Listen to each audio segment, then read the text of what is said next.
Para Noticias por Internet, motivo de especial satisfacción es contar con la presencia de un personaje en toda la extensión de la palabra. La fe conlleva a caminos diferentes.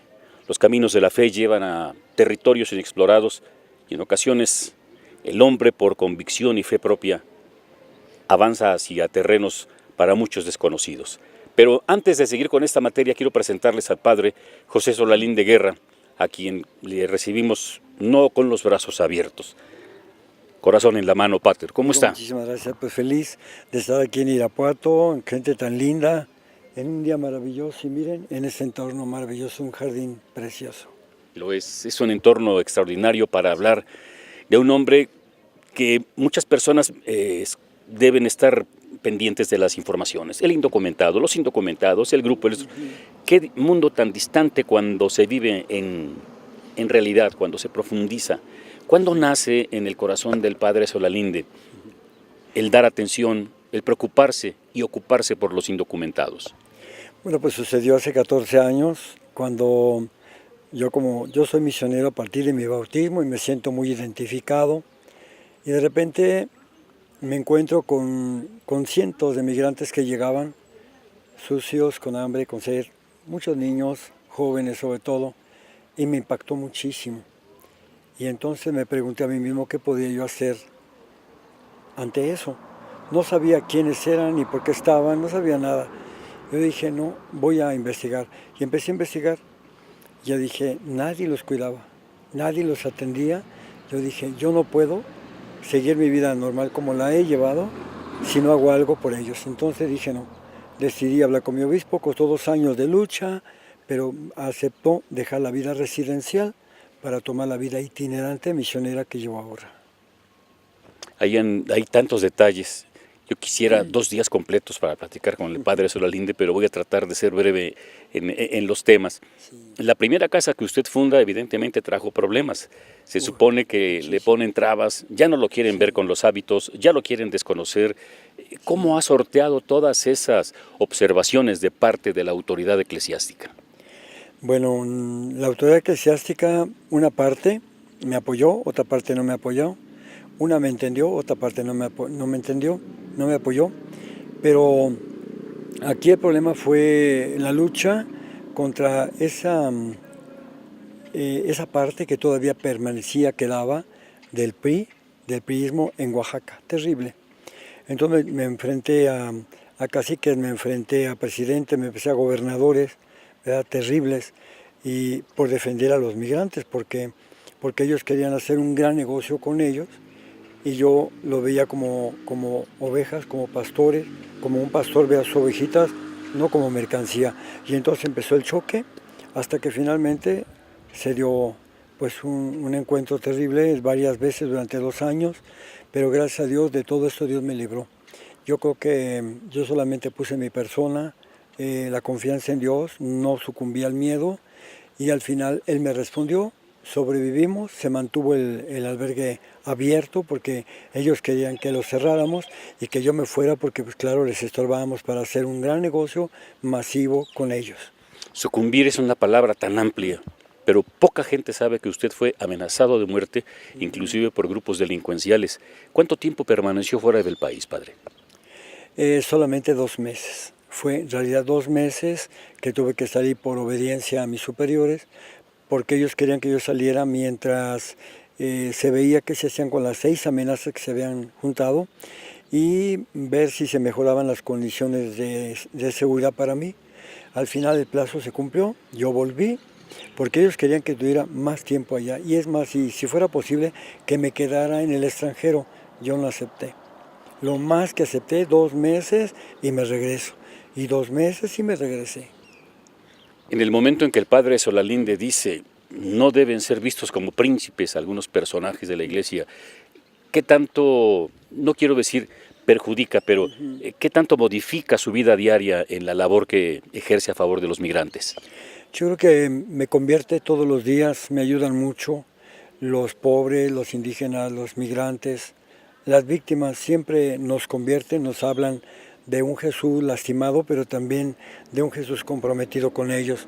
Y entonces lo que yo he hecho es pues seguir adelante, Ellos me inspiran mucho, han cambiado mi vida totalmente. No, yo no soy el que era, ahora puedo decir que soy un misionero muy decidido, muy convencido y que me ha enseñado mucho Jesús, que es mi referente, ese amor tan grande que tiene para todos, pero sobre todo para las personas migrantes.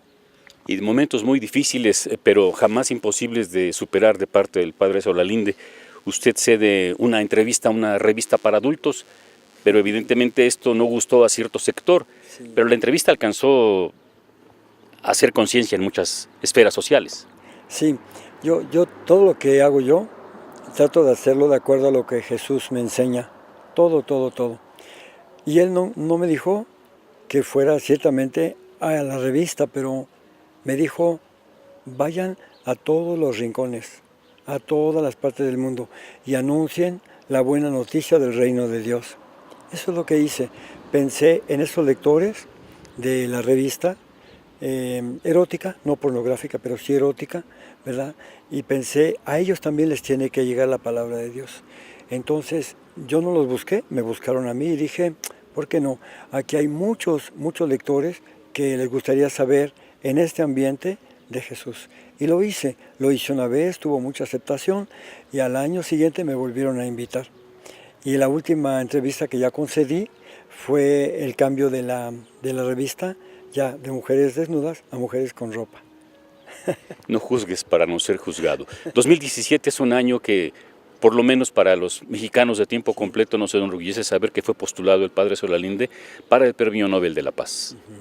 Sí, bueno, yo creo que pues llegó la postulación, pero yo no sabía lo que había detrás de esa postulación. Pero cuando llego yo a Europa, unos días antes, unas 2 semanas antes, en realidad de decirse el nombre de las personas que había sido favorecidas con el Premio Nobel de la Paz, yo tengo un primer encuentro en Viena, maravilloso, con la ONU, con toda la ONU, y hablé de derechos humanos de las personas migrantes, perfecto. Pero luego tenía un diálogo con el Parlamento Europeo. De las 28 naciones acreditadas, iba a tener un diálogo con 20. Y ahí les reclamé, porque Europa no defendía los derechos humanos de las personas migrantes, porque Europa no reconocía a los migrantes como trabajadores internacionales, por qué prefería el respetillo para los gobiernos corruptos como el mío el año pasado, y por no perder privilegios económicos, porque para ellos era más importante el dinero que el respeto a los derechos humanos, porque así todas esas cosas me las dijeron antes, en una reunión previa que tuve con ellos. Entonces, esas 20 representaciones de 20 naciones se quedaron sorprendidísimos. Yo podía ver sus caras y rematé diciendo, ¿con qué cara puede dar Europa premios de derechos humanos a un defensor de derechos humanos si ella misma no los respeta? Se quedaron como un balde de agua, no hubo preguntas, no hubo nada, simplemente me miraron, se retiraron. Yo dije, acabo de perder el Premio Nobel de la Paz, pero no me importó porque para mí es más importante ser fiel a mi conciencia que haber aceptado un premio ante una autoridad que no ha luchado nada por los derechos humanos de las personas migrantes. Y dije, no puedo hacerlo, no pueden dármelo. Bien hecho y bien pensado, padre. El asunto es que pocas personas entienden que las convicciones se viven, no se platican. Pocas personas aplican el hecho de que lo que nosotros sentimos lo aplicamos, no lo platicamos. Claro. Y usted aplica todos los días esa bondad para con. Un viaje en el tiempo. El 19 de marzo de 1945, Texcoco ve nacer a José Solalinde Guerra.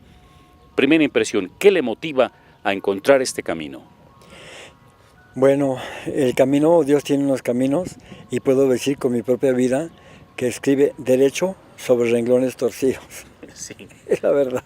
Y tengo que reconocerlo, fui tremendo toda mi niñez, que se desarrolló propiamente ya en la Ciudad de México.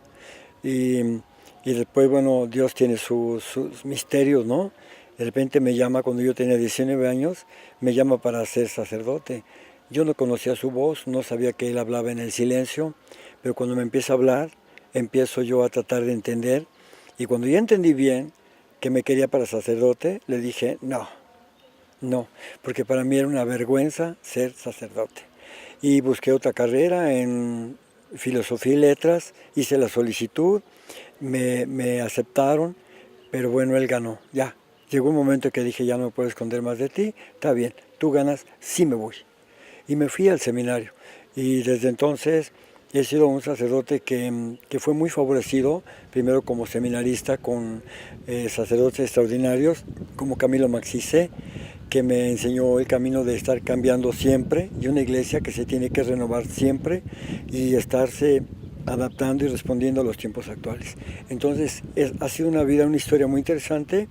Yo nunca me imaginé que Dios me fuera a preparar desde el siglo pasado a estar cambiando tanto, entender tanto, estar metido en tantas realidades para que después fuera a ser un agente pues decisivo en el tiempo de hoy, ante una iglesia que tiene que cambiar y que está haciendo esfuerzo por cambiar, pero también ante un México herido, destrozado, corrompido, ¿verdad? Y violentado, que finalmente también me ha puesto en el ojo del huracán, con un presidente de verdad extraordinario que va a ser para mí el mejor presidente de México, que puede escucharme, pero me escucha sin ningún compromiso, y yo también con toda la libertad del mundo, y que puedo hacer incidencia por México. Que usted, como se expresa, padre, le pone la muestra a muchos comunicadores, quisiera decirles, o periodistas o reporteros. Sucede que estamos en la era en que cualquier individuo con un equipo móvil ya es periodista, ya es crítico, ya es editorialista, ya todo, pero se les olvida que las cosas son como son y como no son.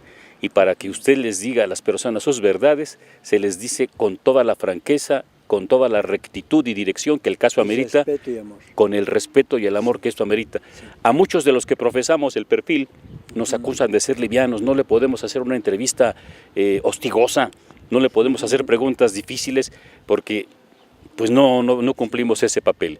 Pero Noticias por Internet tiene la ocupación, que no la preocupación, de mostrar a las personas tal cual.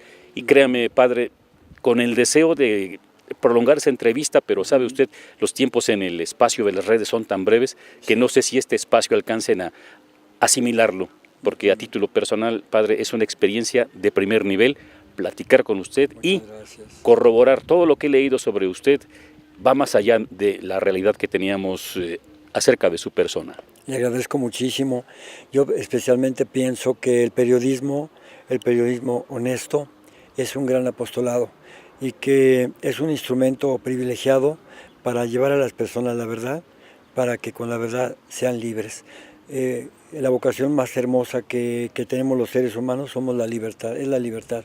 Y los periodistas, las periodistas honestos, nos facilitan eso. Son personas proféticas para mí, proféticas, que respeto mucho y que aprendí antes de lo que dicen que soy una figura mediática, ¿verdad? Una figura pública. Aprendí siempre a ver detrás de las cámaras a las personas y a dirigirme a las personas, no a las cámaras. Me parece maravillosa la labor que hacen los periodistas y de veras creo que en este momento del cambio de México tienen un papel protagónico importantísimo. Sí lo tienen, y hay que recordar que una sociedad libre, que un hombre con la preparación que cuando usted tiene, teología, psicología y demás, la sociedad libre es una sociedad bien informada. Es por eso que es necesario tener las palabras adecuadas, no andar con aforismos y con albures, confundiendo a veces lo que uno quiere decir. Y aquí abrir una invitación y, como se dice coloquialmente, forzar un poco. ¿Qué tanta probabilidad tenemos de volver a concertar con usted una entrevista para seguir difundiendo este mensaje? Toda la labor que se hace a favor de indocumentados, pero en los hechos, no en la palabra. No, todas cuando quiera. Mi teléfono es público, todo el mundo lo sabe, y cuando usted guste estoy a la disposición para poder contribuir, porque sé que detrás de usted hay millones de personas que pueden escuchar el mensaje, y para ellas desde ahora mando mi cariño y mi respeto y decirles que estoy dispuesto en cualquier momento a continuar esta charla. Muchísimas gracias. Noticias por Internet le agradece muchísimo este espacio. En la cámara nuestro compañero Juan Jesús Castañeda, como siempre, puntual y asertivo en el momento de imprimir imágenes. Y Pater, nosotros con el gusto de saludarle, pero con, ¿cómo se puede decir? Ese sentimiento que nos deja el por qué no seguir la entrevista. Pero sé que tengo su anuencia para seguir haciéndole otras entrevistas. Mucho gusto, Hasta pronto y espero encontrarme con todas y con todos. Será un placer. Muchísimas gracias. A nombre de todos los que estamos formando parte de este equipo y que seguramente tendrán a bien seguir con nuestra entrevista. Felicidades y un abrazo.